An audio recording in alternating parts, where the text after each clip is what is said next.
ఈరోజు మనం ఆనందం ఎలా పొందాలో తెలుసుకోబోతున్నాం. ఊహ తెలియని పిల్లలకి తప్ప మనలో చాలామందికి నిజమైన ఆనందం లేదంటున్నారు ప్రముఖ వ్యక్తిత్వ వికాస నిపుణులు ఆకిళ్ళ రాఘవేంద్ర గారు. నిజంగా మనకి ఆనందం అంటే ఏంటో తెలీదా? ఆనందం ఎన్ని రకాలుగా ఉంటుంది? ఆనందాన్ని ఎన్ని రకాలుగా పొందాలి?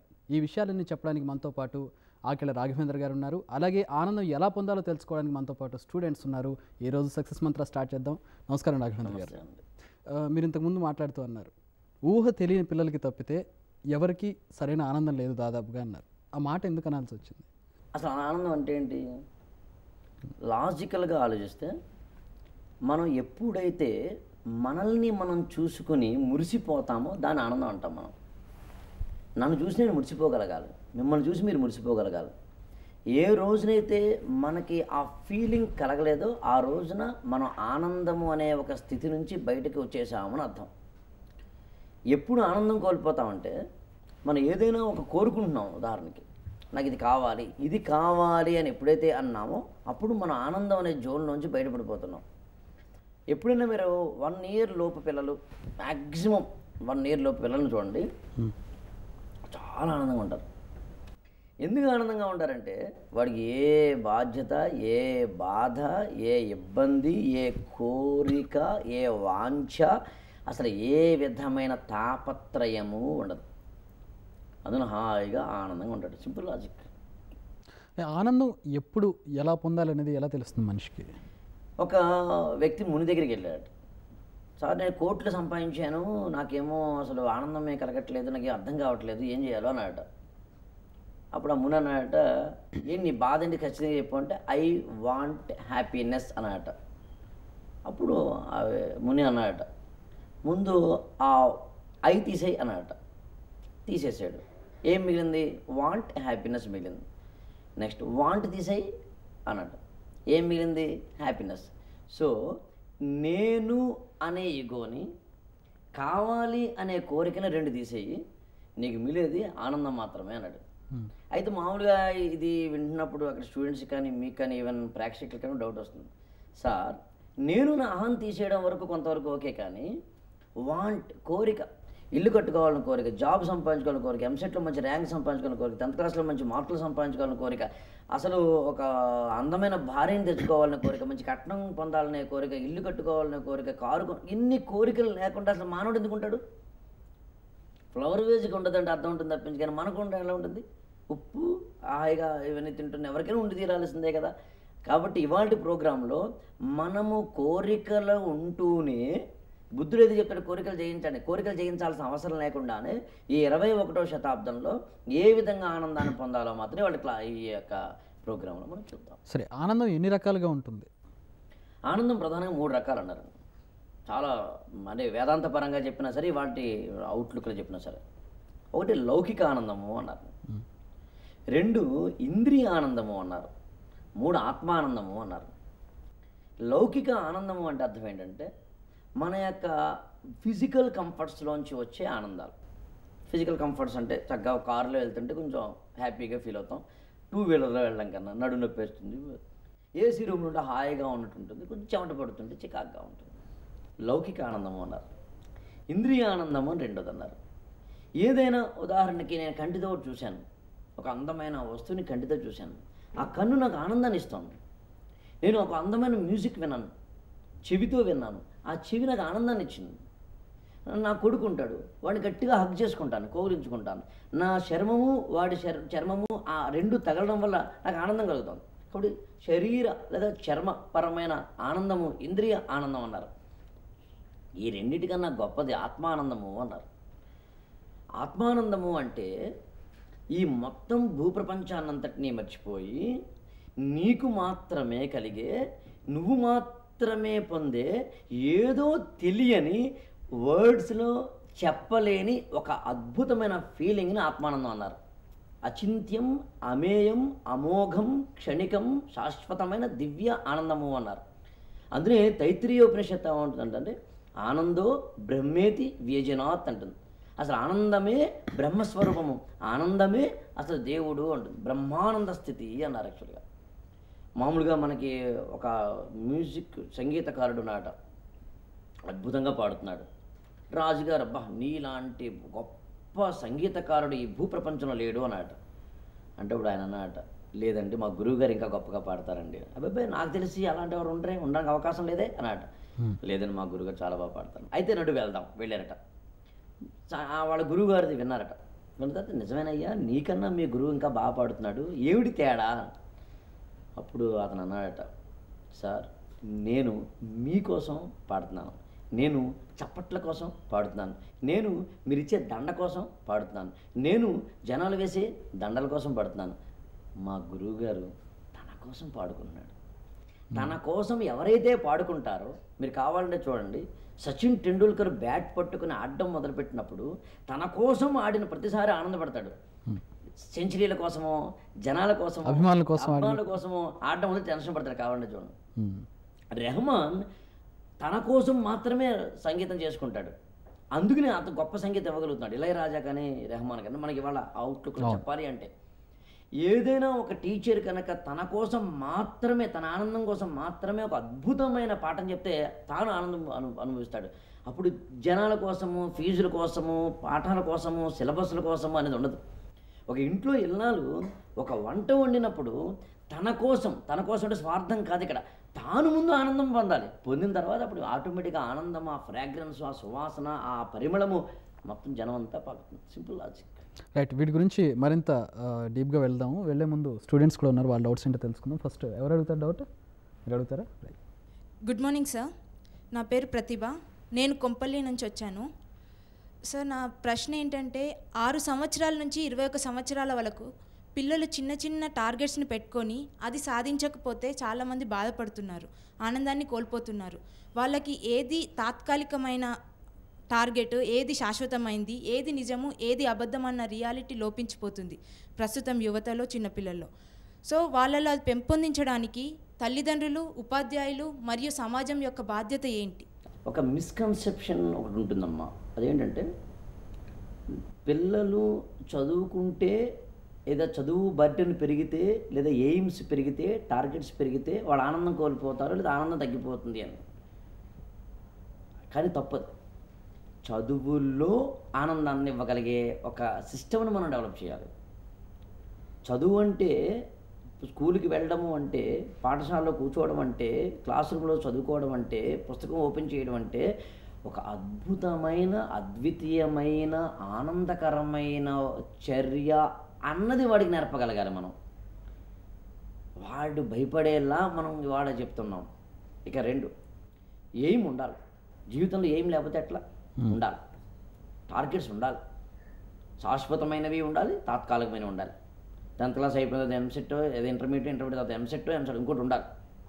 ఎటు వచ్చి టార్గెట్స్ ఎన్నున్నా మనిషి దాని యొక్క స్ట్రెస్ని తన యొక్క మనసు మీద పూర్తిగా పడకుండా దేని పని దానిలాగా కంపార్ట్మెంట్స్ తోటి ఆనందం జోన్ ఆనందం, టార్గెట్ జోన్ టార్గెట్, ఆట జోను ఆట, పాట జోను పాట అనే ఒక నేర్పరితనం మాత్రం జీవన విధానంగా ఏర్పాటు చేసుకోవాలి.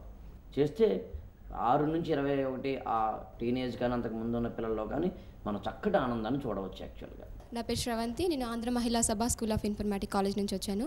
నా క్వశ్చన్ ఏంటంటే, మనం ఏదైనా వర్క్ని చేయాలనుకుని దానికి కావాల్సినంత వర్క్కి కంప్లీట్గా మనం చేసుకొని ఆ వర్క్ కంప్లీట్ అయిపోయిన తర్వాత అయ్యో నేను ఈ వర్క్ని సాటిస్ఫైగా చేయలేకపోయానే అనేసి మళ్ళీ మన హ్యాపీనెస్ కోల్పోయి బాధపడుతూ ఆ రోజంతా బాధపడుతూ ఉంటే అప్పుడు మనం ఆనందాన్ని తిరిగి ఎలా పొందాలి? చాలామంది యాక్చువల్లీ ఇక్కడే చిన్న మిస్కన్సెప్షన్ ఉంటారు. అదేంటంటే, మనం 100ని ఎక్స్పెక్ట్ చేస్తే 99 చేసినా 1 చేయలేదే అని బాధ ఉంటుంది.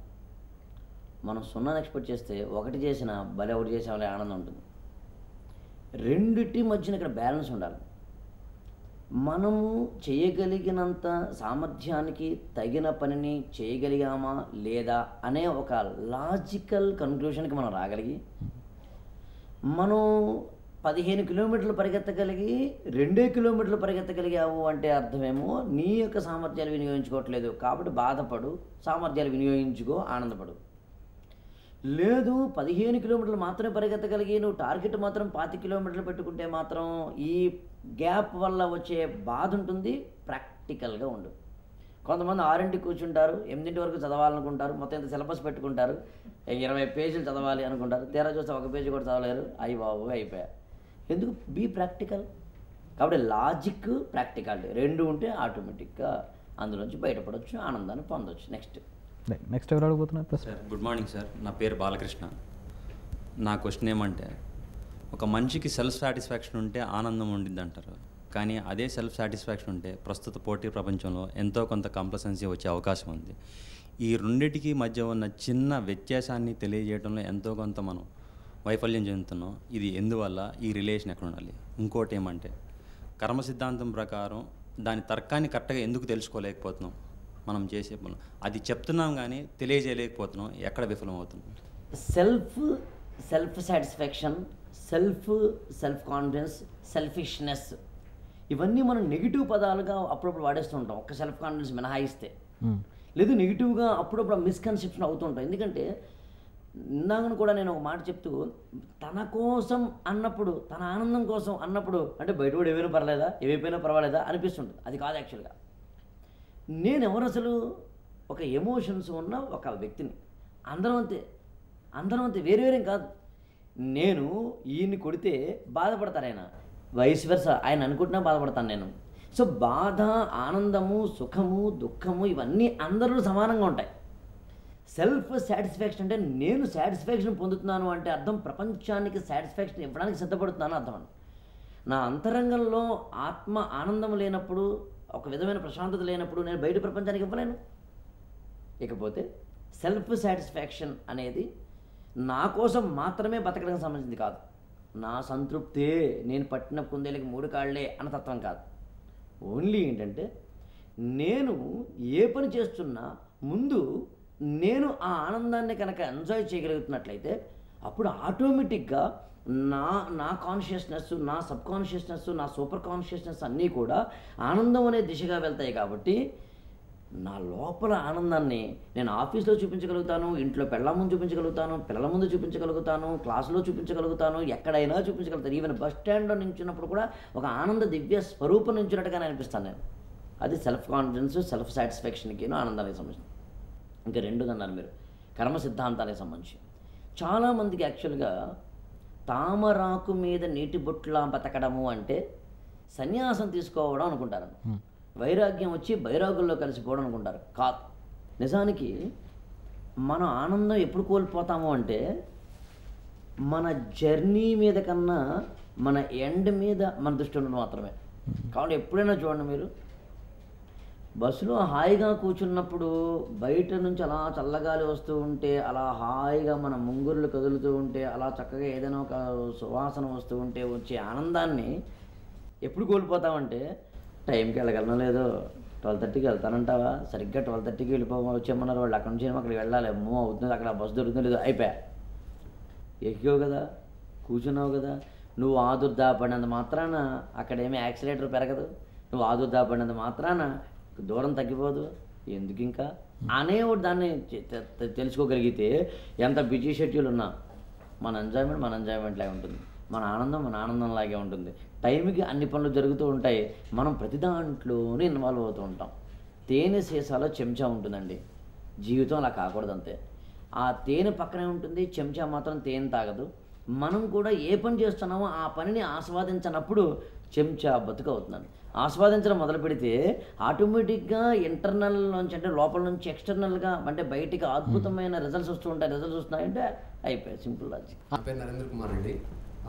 మనం ఇప్పుడు ప్రజెంట్ మనం చేస్తున్న పనికి అలా మన ఆనందం కోసం ఏదో ఒక పని చేయాలనుకుంటున్న దానికి మధ్య క్లాష్ వచ్చినప్పుడు దాన్ని మనం ఎలా ఓవర్కమ్ చేయాలి? లైక్ మనం ఒక ఫీల్డ్లో ప్రస్తుతం ఉన్నాము, ఆ ఫీల్డ్ మనకి అవసరం ఇప్పుడు మనం బతకాలంటే, సర్వైవ్ అవ్వాలంటే, కానీ మనకేదో సంథింగ్ ఏదో చేయాలని మైండ్లో ఉంటాయి కొన్ని థాట్స్, వాటిని ఈ రెండింటి మధ్య మనం నిజానికి యాక్చువల్గా అంటే మామూలుగా మనకి తెలుగులో ముతక సామెత ఒకటి ఉంది, మనసు ఒకరితోటి మనువు ఒకరితోటి సామెత లాగా. కాబట్టి ఏంటంటే మీరు సాఫ్ట్వేర్ ఇంజనీర్ ఉదాహరణకి, మీకేమో సాఫ్ట్వేర్లో మంచి డబ్బులు వస్తుంటే కంఫర్ట్ ఉంటుంది, కానీ మీ మనసు, మీ హృదయం, మీ ఆత్మ ఏం కోరుకుంటుందంటే మంచి మ్యూజిక్ డైరెక్టర్ అయితే బాగుండని కోరుకుంటుంది.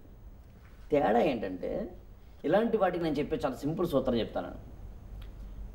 విమానం ఎక్కి హాయిగా ఢిల్లీ వెళ్ళాలనుకున్న మీరు ఇంట్లోంచి విమానం ఎక్కరన్న సత్యాన్ని గ్రహించి ఇంటి నుంచి విమానాశ్రయం దాకా వెళ్ళేది ఒక ఆటో కానీ, క్యాబ్ కానీ, ఒక కిక్కిరిసిపోయిన బస్సు కానీ ఊహించుకుంటే మీరు పొందాల్సిన ఒక అద్వితీయమైన ఆనందం అనే దానికి వెళ్ళడానికి ముందు కొంత ఇబ్బందులు ఉంటాయని, కొన్ని సర్దుబాట్లు తప్పదని తెలుసుకోగలగడమే లైఫ్ అని. జీవితాంతం ఆటోలోనే ప్రయాణిస్తానంటవా, నాకు అభ్యంతరం లేదు, జీవితాంతం విషాదం ఉంటుంది. ఏదో ఒక రోజున ఈ ఆటోనో ఈ క్యాబ్నో వదిలేసి నేను విమానాశ్రయంలో విమానం ఎక్కుతాను, ఎక్కడానికి నేను దిశానిర్దేశం చేసుకోవాలనుకుంటే ఆనందం ఆటోమేటిక్గా వస్తుంది. కాబట్టి నేనేమంటానంటే, ఒక కెరీర్లో ఉంటూ ఇంకో కెరీర్ మీద మనసు ఉన్నప్పుడు యాజ్ సూన్ యాజ్ పాసిబుల్ ఈ కెరీర్లో కొంత డబ్బునో, కొంత ఆదాయాన్నో, కొంత సేవింగ్స్లో పెట్టుకుని, కొంత జ్ఞానాన్నో సంపాదించుకుని, అంటే మనకు అర్థంగా చెప్పాలంటే ఈ పడవ నుంచి ఆ పడవ మీద కాలు వేసేటప్పుడు ముందు ఏం చేస్తామంటే, మధ్యలో ఏం చేస్తామంటే ఎక్కడ ఒక కాలు అక్కడ ఒక కాలు వేస్తాం. జీవితాంతం అలాగే ఉండకూడదు అనే సత్యాన్ని గ్రహించి, ఇక్కడే ఉంటే విషాదం ఉంటుంది కాబట్టి ఇక్కడ ఉండకూడదని గ్రహించి అటువైపుకి ఎంత తొందరగా వెళ్ళాలో అంత తొందరగా వెళ్ళాలి అనే సత్యాన్ని గ్రహించి సరిపోతుంది. గుడ్ మార్నింగ్ సార్, నా పేరు అనూష.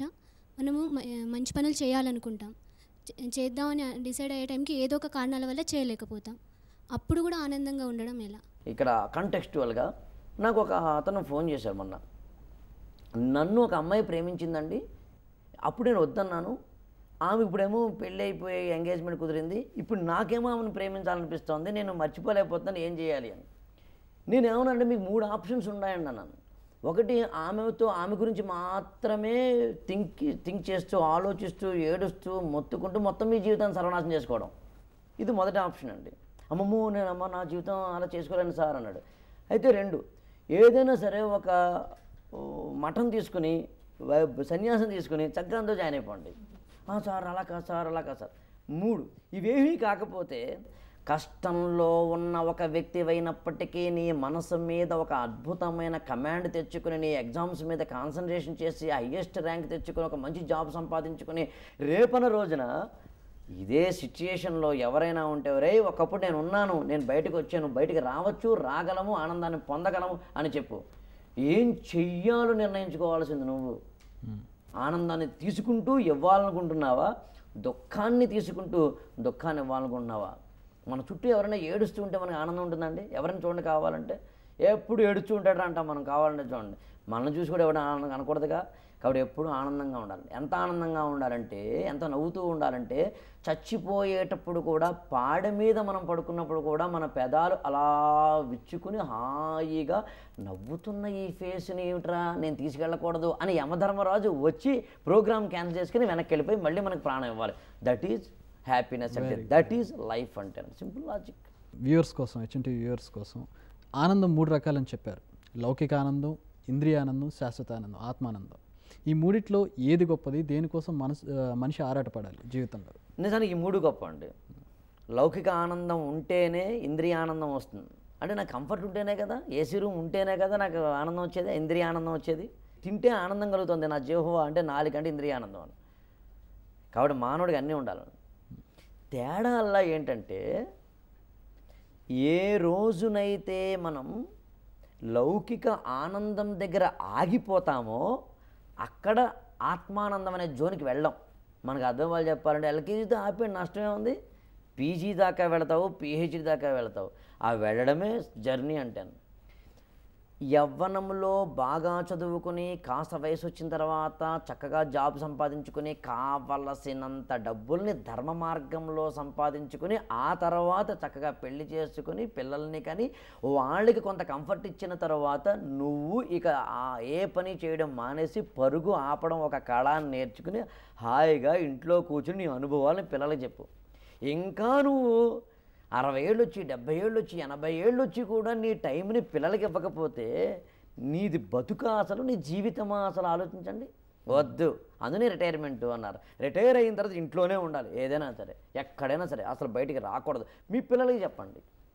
ఇవాళ పిల్లలు ఇంట్లో లేరని మీరంటే ఎస్ఎంఎస్ ద్వారా చెప్పండి, టెలిఫోన్ ద్వారా చెప్పండి, లెటర్ల ద్వారా చెప్పండి, ఫేస్బుక్లో చెప్పండి, ట్విట్టర్లో చెప్పండి. బట్ 60 ఏళ్ళు దాటిన వాళ్ళు ఇంట్లోనే ఉండాలి, పిల్లలకే చెప్పాలి. ఎప్పుడు ఏ పని చేయాలో అప్పుడు ఆ పని చేయాలి. అప్పుడు ఏమవుతుంది, ఇంట్లో కూర్చుని నువ్వు 20 ఏళ్ల వరకు జ్ఞానం సంపాదించి 60 ఏళ్ల వరకునేమో అనుభవాన్ని సంపాదించి రెండింటికి మధ్య థియరీకి ప్రాక్టీస్కి మధ్యన ఒక విధమైన ముడిపెట్టి నువ్వు ఇంట్రాస్పెక్షన్ ఎప్పుడైతే అయ్యావో you are the best guru to the society. నలుగురికి విషయాలు చెప్పు. యవ్వనంలో ఉన్న కుర్రవాడు అమ్మాయి ఏదో తప్పటడుగు వేస్తూ ఉంటుంది, ఇలా వేసుకోవద్దు డ్రెస్ అని తాత చెప్తాడు. నీకేం తెలిసింది తాత అంటుంది మనవరాలు. అప్పుడు తాత మనవరాల్ని కూర్చోబెట్టి అమ్మా అని చెప్పగలిగి ఉండాలి. అలా చెప్పడం కోసం నీ టైం ఇవ్వు. దట్ ఈస్ సింపుల్ లాజిక్ అని. అప్పుడు ఏమవుతుందంటే ఒకప్పుడేమో లౌకిక, ఆ తర్వాత ఇంద్రియ, ఆ తర్వాత ఆత్మానంద స్థితిలోకి వెళతాడు. పరిపూర్ణమైన జీవితాన్ని అనుభవించేందుకు అవకాశం ఉంది. Simple logic. ధన్యవాదాలు అఖిల రాఘవేంద్ర గారు. చాలా లోతైన విశ్లేషణ చేశారు ఆనందానికి సంబంధించి. ఆనందం ఎలా పొందాలో కూడా చెప్పారు. మీ అందరూ కూడా ధన్యవాదాలు డిస్కషన్లో పార్టిసిపేట్ చేసినందుకు. సక్సెస్ మంత్రాలు ఇది అఖిల రాఘవేంద్ర గారు చెప్పినట్లుగా మనిషికి 3 రకాల ఆనందాలు కావాలి. లౌకిక ఆనందం అంటే భౌతిక ఆనందం కావాలి, ఆ తర్వాత ఇంద్రియ ఆనందం కావాలి, ఆ తర్వాత ఈ రెండిటితో చివరిగా ఆత్మానందం పొందాలి. ఈ 3 కూడా ముఖ్యమైనవి మనిషి జీవితానికని అఖిల రాఘవేంద్ర గారు చెప్తున్నారు. ఈనాటి సక్సెస్ మంత్రాలు ఆనందం ఎలా పొందాలో మీరు తెలుసుకున్నారని ఆశిస్తూ నమస్తే.